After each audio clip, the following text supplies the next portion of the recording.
when you think about watching a total solar eclipse, it's just, wow, that sudden darkness, everything goes quiet. Maybe you see the sun's corona. It feels almost otherworldly. Exactly. And then poof, it's over. So fleeting.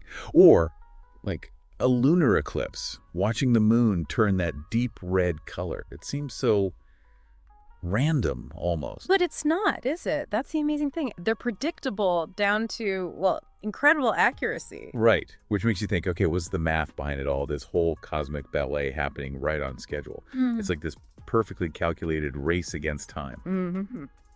And welcome back, everyone. In our last deep dive, we sort of set the stage for this, didn't we? We looked at Aryabhata's Golapāda and the basic conditions needed for an eclipse. Yeah, the alignment, the phases being near the nodes, all that groundwork. Exactly. And we also got into how to figure out the size of Earth's shadow way out where the moon is. That canvas for the eclipse, you could say. So that was episode 31, nailing the why and the how big. Now we're diving into the how long and how much. Like, how did Aryabhata figure out the duration, the partial bits, the total bit, or the ring of fire? And the magnitude, too. How much of the sun or moon actually gets covered up. Yeah, the key stuff that makes one eclipse different from another. So we've got the stage set. Now we're looking at how the moon or the shadow kind of paints across it over time. Precisely. And to do that, to get the timing and the drama of it all, we need to look at how Aryabhata defined some key geometric ideas based on how big these things look from here on Earth. Okay, let's unpack that. Verse 41 in the Golapāda you mentioned gives us two really important terms, Sthityardha and Vimardārdha. They sound a bit complex. They do, but the concept behind them is actually quite elegant. Verse 41 basically says, look, take half the sum of the diameters of the thing doing the eclipsing and the thing getting eclipsed. That gives you a radius related to the whole eclipse duration. Okay, half the sum of the diameters. And then take half the difference of their diameters. That gives you another radius, and this one relates to how long the totality or annularity lasts. These are the building blocks. Got it. Let's break down the first one. Sthityardha. Sthityardha. How am I doing? Pretty good, Sthityardha. Okay, so half the sum of the diameters. Now, who's eclipsing who? Depends on the eclipse, right? Exactly. For a lunar eclipse, it's Earth's shadow eclipsing the moon. So you'd sum the apparent diameter of the shadow and the moon's diameter. And for a solar eclipse? The moon is eclipsing the sun. So sum of the moon's apparent diameter and the sun's apparent diameter. Okay, so the Sthityardha radius, what does it actually represent physically? Think of it as the absolute maximum distance the centers of those two bodies can be apart for any part of the eclipse to happen. Like from the very first moment they seem to touch. First contact. To the very last moment they separate, last contact. It's the radius defining the entire interaction zone. If their centers, even at the closest point, are further apart than Sthityardha, you just don't get an eclipse, period. Okay, so it's the threshold, the minimum requirement for anything to happen at all. Makes sense. Now the second one. Vimardārdha. Vimardārdha. Perfect. Vimardārdha. This one's half the difference of the diameters. Specifically, the eclipsing body's diameter minus the eclipsed body's diameter, then halved. Assuming the eclipsing one is bigger, I guess? That's the usual case for totality, yes. Or more generally, half the difference between the larger apparent diameter and the smaller apparent diameter involved. Okay. And what does this radius tell us? This one defines the condition for full immersion, totality in a lunar or solar eclipse, or that ring of fire in an annular eclipse. Ah, yeah. It represents the maximum distance their centers can be apart for that total or annular phase to occur. If the moon's path doesn't bring its center closer to the shadow's center or sun's center than this Vimardārdha distance, then you only get a partial eclipse. No totality, no ring. Exactly. It won't be fully submerged, so to speak. So Sthityardha is like the boundary for the whole swimming pool, and Vimardārdha is the boundary for the deep end where you can actually go fully under. That's a great analogy, yeah. Sthityardha covers the entire event, first splash to last ripple. Vimardārdha defines that period of complete coverage or the central ring. It's pretty amazing that these two values, just based on apparent sizes, unlock so much about the timing. It really is. It shows a deep geometric understanding of the setup. Okay, so we have these two rulers, Sthityardha and Vimardārdha. How did Aryabhata actually turn them into a duration, a time? You mentioned the Pythagorean theorem. Yes, exactly. Something we know from his Eclipse section he was very familiar with. Imagine a right-angled triangle. Okay. For the total duration calculation, the hypotenuse, the longest side, is our Sthityardha radius. Got it. For the total or annular phase duration, the hypotenuse is the Vimardārdha radius. Makes sense. Use the ruler relevant to the phase. What about the other sides? Okay, one of the shorter sides, one of the legs, represents the moon's celestial latitude at the midpoint of the eclipse. The term used is Vikṣepa, Vikṣepa. Vikṣepa. So latitude. You mean how far north or south the moon is from the ecliptic, the sun's path? Essentially, yes. It's the minimum separation between the center of the moon and the center of the shadow or the sun during the eclipse, how far off-center the pass is. So a bigger Vikṣepa means it's more of a glancing blow. Exactly. A smaller Vikṣepa means it's closer to a dead center hit. Okay, hypotenuse is the radius, one leg is the Vikṣepa. What's the other leg of this triangle? What does that represent? That other leg is the key to the timing. It represents the distance the moon travels relative to the shadow or sun center during half of the eclipse phase we're looking at. Half the distance. Why half? Because the eclipse is generally symmetrical around the midpoint. The distance traveled from first contact to mid-eclipse is the same as from mid-eclipse to last contact. So this leg gives us that half path length. Ah, okay, I see it now. So verse 42 then uses Pythagoras to find this half path length for the whole eclipse. Correct. The theorem tells us hypotenuse squared equals legs squared plus other legs squared. So to find the half path squared, we take Sthityardha squared, hypotenuse, and subtract Vikṣepa squared, one leg. Right, so half path squared, Sthityardha radius, Vikṣepa, and then you take the square root. Precisely. Half path, a square root of Sthityardha radius Vikṣepa. And that formula itself shows why Vikṣepa has to be smaller than Sthityardha, right, if it's bigger. The value inside the square root becomes negative. You can't take the square root of a negative number in this context. It means there's no geometric solution, no overlap, no eclipse.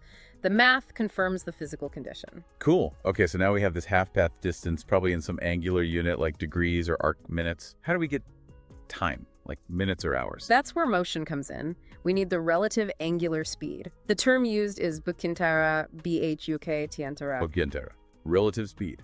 Yeah, think of it as how fast the moon is catching up to the sun for solar, or moving through the shadow for lunar, as seen from Earth.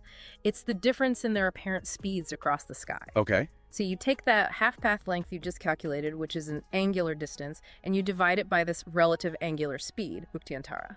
Distance divided by speed gives you time. Right, standard physics. Exactly. And now the verse also mentions multiplying by 60. This is likely a unit conversion thing. Aryabhata's units for angles and time were different from ours.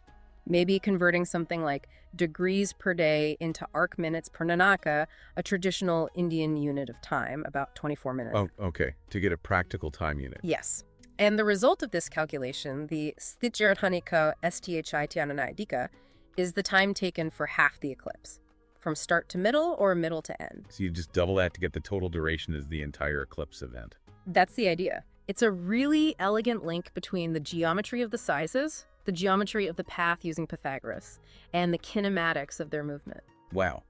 And I assume verse 43 does the exact same thing, but for the total or annular phase, just swap in Vimardārdha. You got it. Same logic, different radius. The formula becomes half path for totality equals square root of Vimardārdha Vikṣepa. And again, if it comes bigger than Vimardārdha. No totality or annularity. The math gives you an impossible result, correctly reflecting reality. And then you divide that totality half path by the same relative speed, bhukyantara. Yes, divide by the relative speed, probably do the same unit conversion, and you get the duration of half the total or annular phase. Double it for the full duration of that central phase. That is remarkably clever, using just apparent sizes, the moon's latitude off the ecliptic, and their relative speeds to predict not just if an eclipse happens, but for how long the partial part lasts, and even how long totality might last. It's a testament to the power of their observational skills and mathematical models. But duration is only part of the story, isn't it? Right. How much does it cover?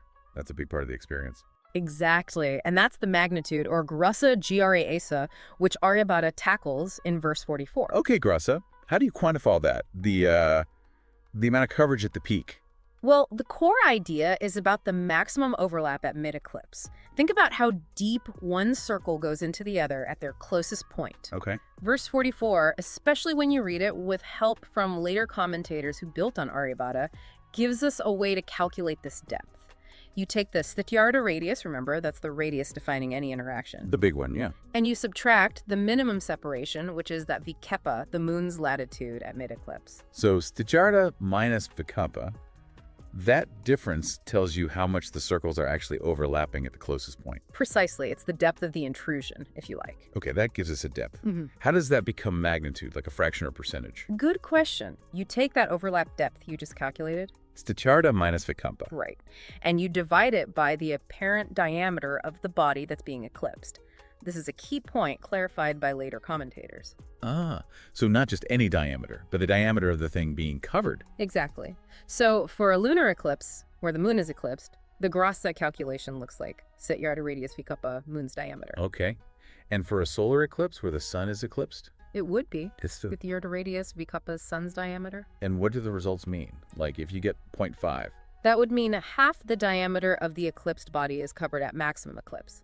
A magnitude of 1 means it's fully covered along its diameter. And what about total eclipses? Can it be greater than 1? Yes. If you get a magnitude greater than 1, it means the eclipsing body, like the moon in a total solar eclipse, or the shadow in a lunar one, appears larger than the eclipsed body, and the overlap is deeper than the eclipsed body's diameter. That signifies totality or annularity. So the magnitude number tells you not just if it's total annular, but gives a sense of how deep into totality it goes, in a way. Kind of, yeah. It's a quantitative measure of how dramatic the peak of the eclipse will be. It's just, it's really impressive how these geometric ideas translate into such practical, predictive results for these huge cosmic events. It really makes you appreciate the astronomy they were doing back then. It really does. You have to think. They were working mostly with naked eye observations, meticulously tracking positions over years, figuring out these apparent sizes and speeds. Yeah, the dedication involved. Just wow. And these calculations beautifully weave together geometry, like using the Pythagorean theorem, which they called padam for a side and mulam for square root. Right. With arithmetic and kinematics, the study of motion, through that relative speed, the Vikṣepa, all within this framework of a spherical Earth and predictable celestial movements. And the craziest part, maybe, is that this fundamental approach, it's still relevant today, isn't it? Absolutely. Modern astronomy, of course, uses incredibly precise data. We know the orbits, the sizes, the speeds down to amazing detail thanks to centuries of observation, powerful telescopes, radar, satellites. And much more complex physics, Newtonian gravity, relativity. For sure. We account for tiny perturbations, the non-spherical shapes of bodies, the atmosphere's effect, all sorts of subtleties. But the fundamental algorithm, the core logic for calculating eclipse timings and magnitude, it's still remarkably similar. So we're still using the idea of effective radii based on sums and differences. Essentially, yes. We still relate those radii to the minimum separation using Pythagorean principles to find the path length. And still divide that path length by relative velocity to get time. Yep. And magnitude is still fundamentally about the ratio of the overlap to the size of the eclipsed object. The inputs are vastly more precise, and we include more effects.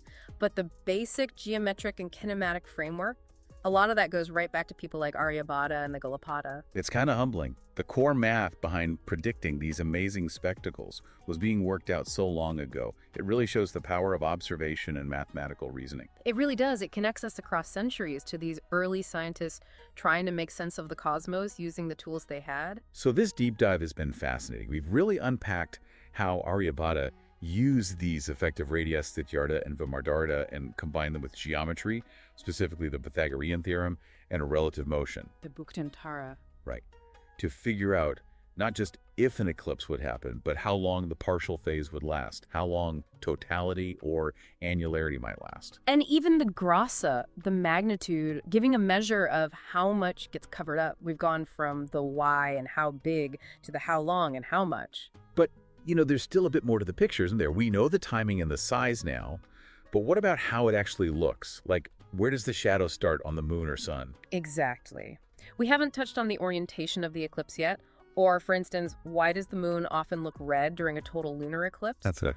Aryabhata had thoughts on these too. Okay, so there's more in the Golapāda about eclipses. Yes, the concluding verses of that section deal with these more visual and practical aspects. We'll look at Valana Vielana, which describes the orientation, the point of first contact, and how the eclipse progresses across the disk. Valana. Interesting. And we'll explore his ideas about the moon's color during totality, plus some notes he included about visibility from different places on Earth, really completing his whole shadow theory. Cool. So next time, we're kind of putting the finishing touches on the eclipse puzzle, according to Aryabhata. Can't wait. It ties everything together nicely. Yeah. So until then, here's something to think about. We've seen the incredible precision possible with these ancient calculations, based mainly on observation and math. No telescopes, no computers. What does that really tell us about, maybe, the fundamental human drive to understand our universe and the sheer ingenuity of these early astronomers? Something to chew on.